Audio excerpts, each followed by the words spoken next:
হঠাৎ করেই পরিস্থিতি বদলে যেতে শুরু করেছে। ইউরোপের এক সমুদ্র সীমার তলদেশে এমন এক রহস্য লুকিয়ে আছে, যার কথা সামনে আসলে আন্তর্জাতিক রাজনীতির পুরো চিত্রটাই উল্টে যাবে। কিন্তু প্রশ্ন হলো, এই গভীর সমুদ্রের তলায় বিশ্বের সবচেয়ে শক্তিশালী পরাশক্তিগুলো আসলে কি খুঁজছে? সম্প্রতি রাশিয়ার একটি গোয়েন্দা জাহাজ একই স্থানে ফিরে যাওয়ার ঘটনা নতুন করে জল্পনার জন্ম দিয়েছে। তারা কি সাগরের তলদেশ থেকে কোনো ধ্বংসাবশেষ বা গোপন তথ্য উদ্ধার করার চেষ্টা করছে?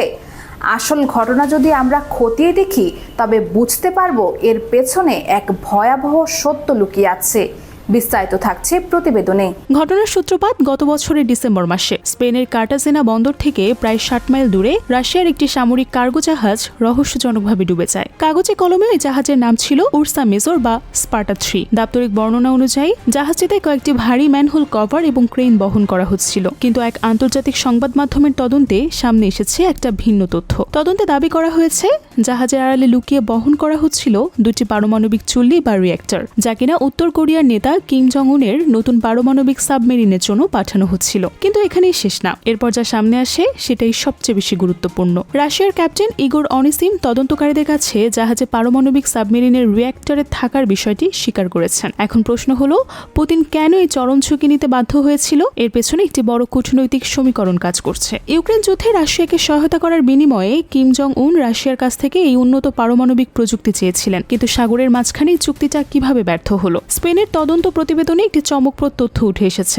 জাহাজের গায়ে প্রায় 50 সেন্টিমিটার ব্যাসের একটি নিখুঁত গর্ত পাওয়া গেছে। সাধারণ বিস্ফোরণে এমন গর্ত হয় না। সামরিক বিশ্লেষকরা ধারণা করছেন এর পেছনে একটি আধুনিক টর্পেডোর হাত থাকতে পারে। সম্ভবত ব্যারাকুডা সুপার ক্যাভিটেটিং টর্পেডো ব্যবহার করা হয়েছে। এই টর্পেডো পানির নিচে বুদবুদ তৈরি করে অবিশ্বাস্য গতিতে লক্ষ্যবস্তুতে আঘাত হানতে পারে। বিশ্বে খুব কম দেশের এই প্রযুক্তি রয়েছে। ধারণা করা হচ্ছে যুক্তরাষ্ট্রের প্রাক্তন প্রেসিডেন্ট জো বাইডেনের শাসনামলের শেষ দিনগুলোতে পশ্চিমা কোনো গোয়েন্দা সংস্থা নিঃশব্দে অপারেশন চালিয়ে থাকতে পারে। তাদের লক্ষ্য ছিল যে কোনো মূল্যে রাশিয়ায় পারমাণবিক প্রযুক্তি উত্তর কোরিয়ার হাতে পৌঁছানো ঠেকানো। আর এখান থেকেই শুরু হয় আসল আলোচনা। জাহাজটি ডুবে যাওয়ার পর পরিস্থিতি আরো রহস্যময় হয়ে ওঠে। ঘটনাস্থলে রাশিয়ার যুদ্ধ জাহাজ ইভেনগ্রেন অন্যান্য জাহাজকে দূরে সরে যেতে বাধ্য করে। এরপর থেকে এই পর্যন্ত আমেরিকার অন্যতম শক্তিশালী গোয়েন্দা বিমান WC-135 কনস্ট্যান্ট ফিনিক্স বরাবর এই এলাকার উপর দিয়ে উড়ে যাচ্ছে। এই বিশেষ বিমানগুলো মূলত পারমাণবিক বিকিরণ শনাক্ত করতে ব্যবহৃত হয়। এখন প্রশ্ন হলো, জাহাজে যদি শুধু সাধারণ মালপত্র থাকতো, তবে আমেরিকা এত গোপনীয়তার সাথে ওই ডোবানো জাহাজের উপর নজরদারি কেন করছে? রিঅ্যাক্টরগুলোতে কি পারমাণবিক জ্বালানি ছিল?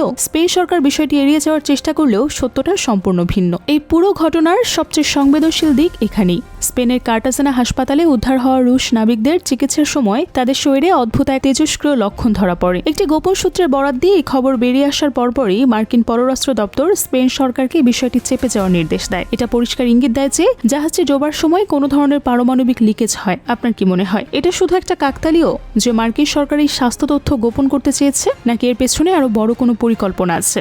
আপনার বিশ্লেষণ কমেন্টে জানাতে পারেন। কিন্তু এই পুরো ঘটনার প্রতিক্রিয়া কি শুধু ইউরোপের সমুদ্রেই সীমাবদ্ধ থাকবে? উত্তর কোরিয়ার পারমাণবিক সাবমেরিনের স্বপ্ন এই ডুবে যাওয়ার ঘটনায় ব্যাপক ধাক্কা খেয়েছে। এর ফলে আন্তর্জাতিক পারমাণবিক অস্ত্র নিয়ন্ত্রণ চুক্তি বা এনটিপির যে চিত্র তৈরি হয়েছিল তা সম্পূর্ণভাবে ভেঙে পড়েছে। একটি চুক্তিবদ্ধ দেশ অন্য একটি দেশকে পারমাণবিক প্রযুক্তি সরবরাহ করছে, আর অন্যদিকে পশ্চিমা শক্তি আন্তর্জাতিক আইনের ধার না ধীরে সরাসরি একটি বাণিজ্যিক জাহাজ ডুবিয়ে দিচ্ছে। এই ঘটনা ভবিষ্যৎ সমুদ্রের আন্তর্জাতিক আইনের জন্য একটি ভয়াবহ নজির স্থাপন করলো। এর প্রভাব সরাসরি দক্ষিণ এশিয়ার উপরও পড়তে বাধ্য।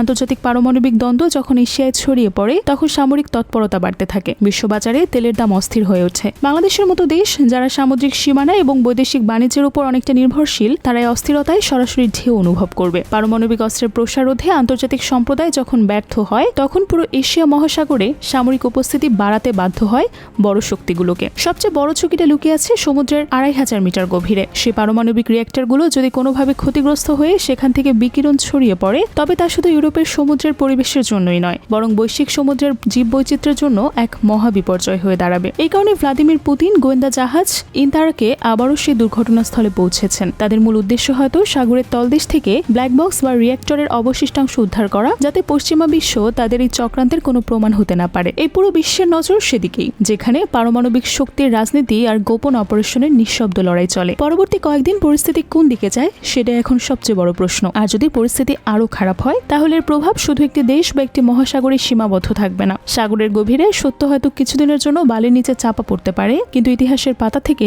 এটি কখনোই মুছে যাবে না। এই পুরো ঘটনাকে আপনি কিভাবে দেখছেন? পারমাণবিক প্রযুক্তি চুরি ঠেকাতে পশ্চিমা শক্তির এই ধরনের গোপন অপারেশন কি বৈধ, নাকি এটা তৃতীয় বিশ্বযুদ্ধের দিকে পৃথিবীকে আরও এক ধাপ এগিয়ে দেবে? এই পুরো ঘটনাকে আপনি কিভাবে দেখছেন কমেন্টে জানিয়ে যাবেন। ধন্যবাদ সঙ্গে থাকার জন্য।